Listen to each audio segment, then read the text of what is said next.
सभी का एक बार फिर से मैं आज हाजिर हूँ एक नया टॉपिक लेकर के, एक नया अध्याय लेकर के, स्टैटिस्टिक्स, जिसको हिंदी में क्या बोलते हैं, सांख्यिकी। एक क्लास 10th वालों के लिए है मैथ।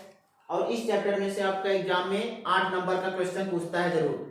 1-2 नंबर का शॉर्ट में पूछता है, बाकी लॉन्ग में जो पूछता है वो पूछता है, एक जरूर पूछता है इसमें से, और बहुत आसान होता है। बस आपको थोड़ा सा फार्मूले पर ध्यान देना है और थोड़ा सा ध्यान लगाने में ध्यान देना है, कैसे लगाया जाता है। देखिए इसमें कुछ सूत्र हैं। सूत्र क्या है?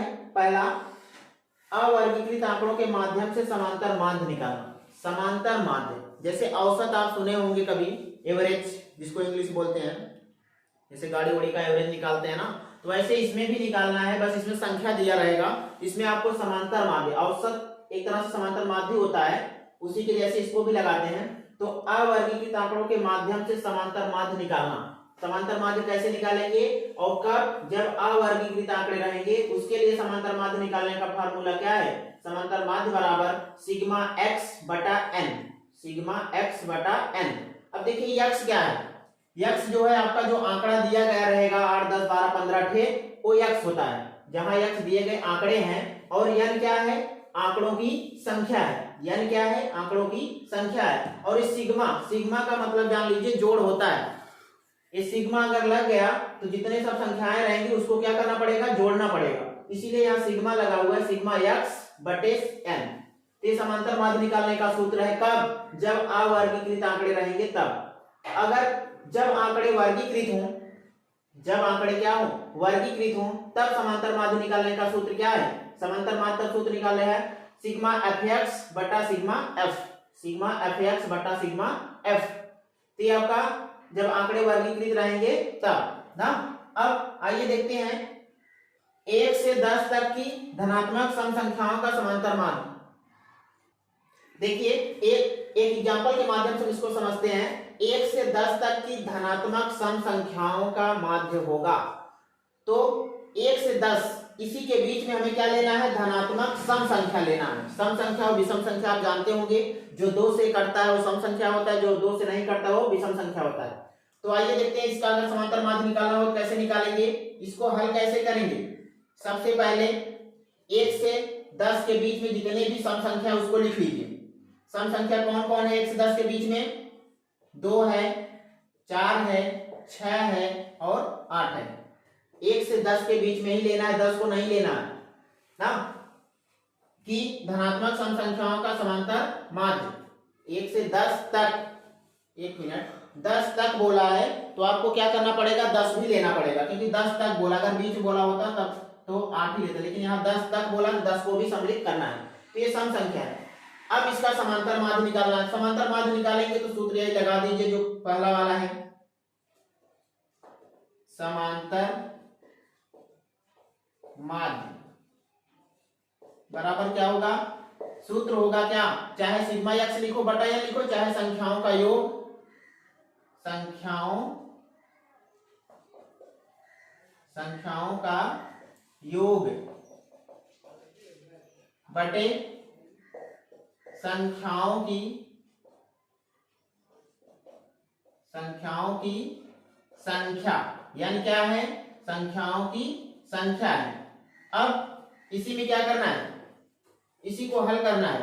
संख्याओं का योग, संख्याएं हमारे पास कितना है? 2, 4, 6, 8, 10। इसी को जोड़ लेना है। 2 + 4 + 6 + 8 और +10 जोड़ लेना है। और नीचे क्या कर देना है? संख्याओं की संख्या कुल कितनी है? 1, 2, 3, 4, 5। इसमें 5 से क्या कर देना है? भाग कर देना है। तो अब जोड़ेंगे कितना आएगा? 2 में 4 जोड़े 6, 6 में 6 जोड़ेंगे कितना आएगा? 12, 12, 8, 20, 20, 10, 30। कितना हो जाएगा? 30। 30 ऊपर लिखना और नीचे कितना है? 5। अब 5 से अगर हम 30 में भाग करेंगे या कैंसिल करेंगे, अगर हम 5 से काटते हैं इसको, कितना है? 5 का नाम 5, 5 6 30। यही आपका क्या आया? आंसर आया। यही आपका समांतर माध्य हुआ।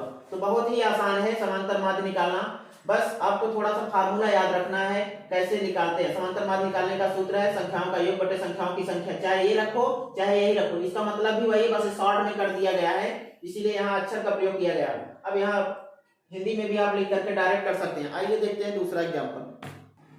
देखिए दूसरा क्वेश्चन क्या कर रहा है, ऐसा आपका एग्जाम में 1 नंबर का क्वेश्चन पूछ सकता है, ये 1 नंबर वाले हैं सब। यदि 5, 10, 15 और 20, 25 और 40 का समांतर माध्य 21 है तो r का मान ज्ञात कीजिए। अब ये संख्याएं दिया हुआ है 5, 10, 15 r, अब यहाँ आपको निकालना है, और 20, 35 और 40, तो इसका समांतर माध्य दिया हुआ है, आपसे क्या पूछ रहा है, r का मान। तो सूत्र डायरेक्ट रख दीजिए, बस हल कैसे करेंगे, समांतर माध्य बराबर सूत्र रख दीजिए, समांतर माध्य बराबर क्या होगा, संख्याओं का योग, संख्याओं का योग बटे संख्याओं की संख्या, ये सूत्र है हमारा। अब इसी में क्या करना है, मान रखना है, संख्याओं का योग, जो संख्याएं उसको जोड़ लीजिए, जैसे 5 है प्लस 10 है प्लस 15 है और प्लस r है प्लस क्या है 20 और प्लस 35 और प्लस 40, सबको जोड़ लीजिए और बटे क्या लिख दीजिए। अब संख्या गिन लीजिए, कितनी संख्या है, 1, 2, 3, 4, 5, 6, 7, 7 संख्या है, 7 से भाग कर दीजिए। अब समांतर माध्य दिया हुआ है, कितना दिया है 21, जहां समांतर माध्य लिखे हैं वहां क्या करेंगे 21 लिख देंगे।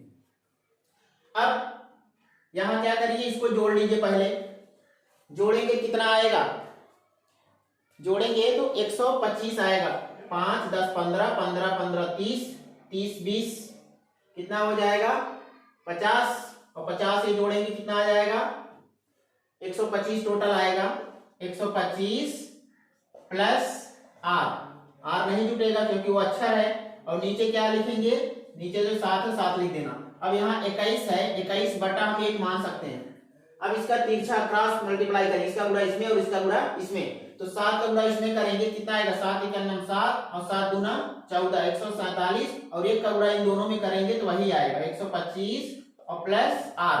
अब क्या करना है, अक्षर एक तरफ रख दीजिए और गिनती एक तरफ कर लीजिए। 125 को हम इधर लाएंगे तो क्या होगा, r बराबर हो जाएगा 147, 125 इधर प्लस है, इधर आएगा क्या हो जाएगा माइनस 125। अब घटा देंगे तो r बराबर कितना, 7 में से 5 गया 2 और 4 में से 2 गया 2, 1 में से 1 गया कट, r का मान कितना आ गया 22 आ गया। यही आपका आंसर होगा, बहुत ही आसान है, बस आपको थोड़ा भिन्न जोड़ घटाना आते रहना चाहिए, इसमें वही काम करना है। आइए देखते हैं दूसरा क्वेश्चन। देखिए ये क्वेश्चन बहुत ही इंपॉर्टेंट है, बहुत ही आसान है। 10 तीसरा क्वेश्चन है, क्वेश्चन नंबर 3। 10 व्यक्तियों के भार का समांतर माध्य 45.5 किग्रा है। 10 व्यक्ति हैं, उनका वजन का जो समांतर माध्य है वो कितना है 45.6 किग्रा है। उनके भारों का योगफल ज्ञात करना, यानी ये तो समांतर माध्य दिया है, औसत दिया है एवरेज, लेकिन उनका सही सही दसों का भार अगर मिला देंगे कितने किग्रा होगा ये पूछ रहा है। तो सबसे पहले जो जो दिया है उसको लिख लेते हैं। जब भी ऐसा क्वेश्चन आए, चाहे जो क्वेश्चन आए जहां भी, जब सबसे पहले जो जो दिया रहा करे उसको लिख लिया करो। अब व्यक्तियों की संख्या कुल कितनी है, पहले उसे लिख लो। कुल व्यक्ति कितना है 10, और समांतर माध्य कितना दिया हुआ है, समांतर माध्य आपका दिया है कितना 45.6 किग्रा, ये आपका क्या दिया हुआ है समांतर माध्य। अब उनके भारों का योगफल पूछ रहा है, तो भारों का योगफल निकालने के लिए क्या करेंगे, इसलिए व्यक्तियों